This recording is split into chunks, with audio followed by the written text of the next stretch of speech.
Tingnan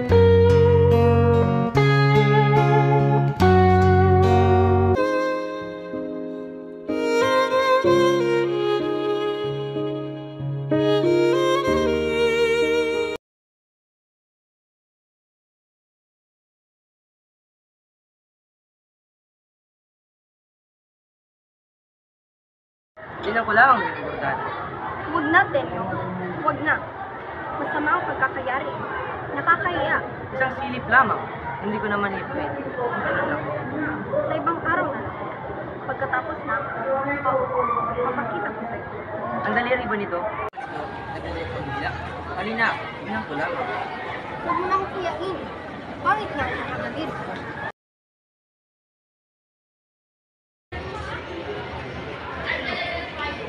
Bakit? Napagod ka ba? Masama ka pa lang mapagod. Sakit sa iyo? Nagalit ko. Nalulungan pa rin ko sa paso. O, matanggalin mo ang kong kanya. Mas lalo kapag pagagalit ka.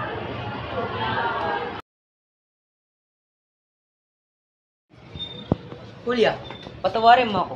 Hindi na ako nagagalit. Masakit sa akin na magalit ka. Hindi laking bagay. Laganap si Redrick, matagal na tatuwa. Ito nakikita at nararapat ilambag sa panyo.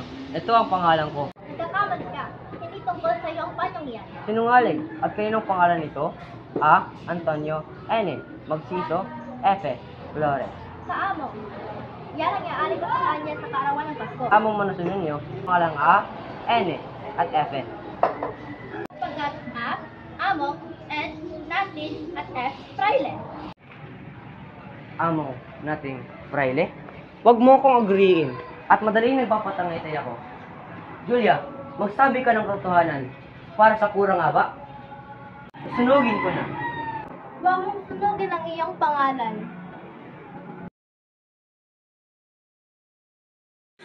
Manong Tenyong! Manong Tenyong! Paano ka, Lucas? Itinakip po ng gobernador ang tatang niyo at ipinagbugbog po. Ano? Dinikip si Tatang? Saan dinala? Dadalhin daw po siya sa Bulacan. Tila ko iroroon na susundan si Tatang. Kapitan Ingo. Ito'y taguin sa amin. Maraming tao. Masan ko yata, ano? Kung hindi mason ay marahil filibusterismo. Pagkat magsulat ay maraming kakabayo. Ikaw ako kabayo. Si Kapitan Miguel at Kapitan Ingo ay daragdagang eleksyon. Hindi ko ba sila makakain? Ang mga lasang na sinabi ko ay palo. Mabuti nga mamatay sila.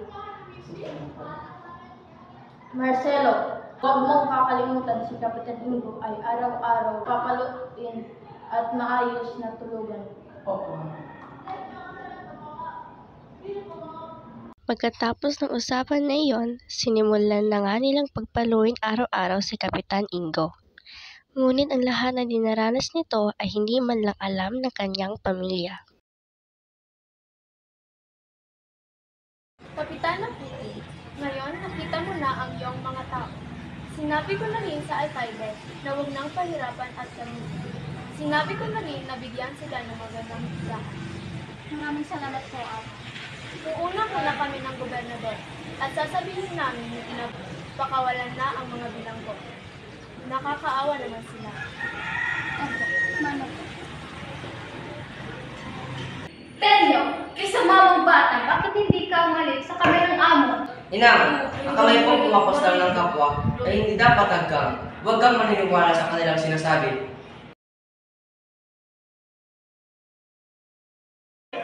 Ingo!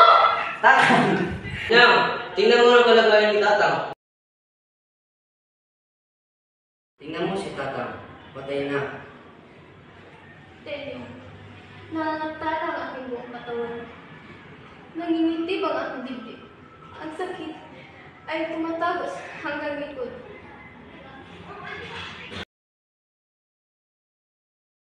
Tinawag ni Julia si Tenyong. Tenyong! Tenyong! Julia, Matitiis mo bang isalin ang iyong ina sa ganoong kalagayan? Julia, alam kong kakailangan mong tunay na ina ang aking Oo nga, pero pakiusap, huwag ka nang umalis. mahal. Alam ko namang dapat matigil ang pag-aalipin sa atin. Kaya pangako ko ay babalik ako sa iyo. Alam mo na kung may tulong sa'yo, tangkapin mo na lang ito.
naman